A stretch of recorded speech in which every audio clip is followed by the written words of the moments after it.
Comme le printemps venait d'arriver, Lisa ramassait quelques fleurs. Elles étaient si belles en cette saison. Enfin, c'était sans compter les taupes. Lisa, mécontente, suivit la taupe. « Hé, vous pourriez vous excuser plus poliment ?» lui cria-t-elle. Mais que faisaient donc ces taupes se demanda Lisa. La taupe expliqua à Lisa qu'elle jouait à déchiffrer de grands nombres. Celle qui se trompait avait un gage. Le problème, c'est qu'aucune des deux ne savait lire des nombres pareils. Il était plus que temps pour Lisa Chiffrose d'intervenir. Elle proposa aux taupes de leur apprendre à lire ces nombres, ce qu'elles acceptèrent avec enthousiasme. Lisa expliqua qu'il fallait d'abord séparer les chiffres par classe 3 par 3, en commençant par la fin.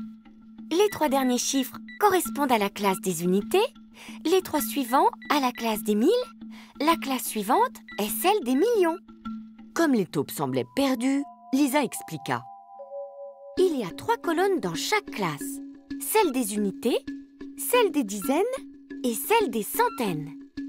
680 678 577. Vous voyez, on a entouré les noms des classes. En général, on ne nomme pas la classe des unités.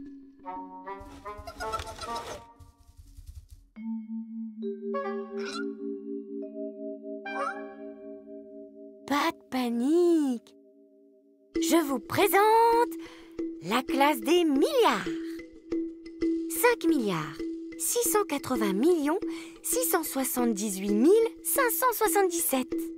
C'était maintenant aux taupes de jouer. La première taupe était hésitante.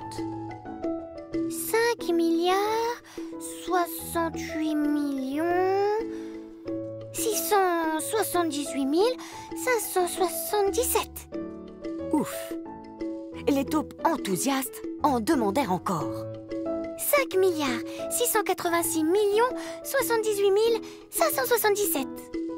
Un jeu d'enfant. Mais voilà que les taupes se mirent à faire la tête. Lisa comprit le problème. Maintenant qu'elle savait lire les nombres, elle n'avait plus besoin de se donner des gages. C'était beaucoup moins drôle. Mais Lisa trouva la solution. Lisa Chiffrose laissa là ses nouvelles amies et reprit son bouquet de fleurs, bien contente d'avoir trouvé le moyen idéal de corser l'exercice des taupes.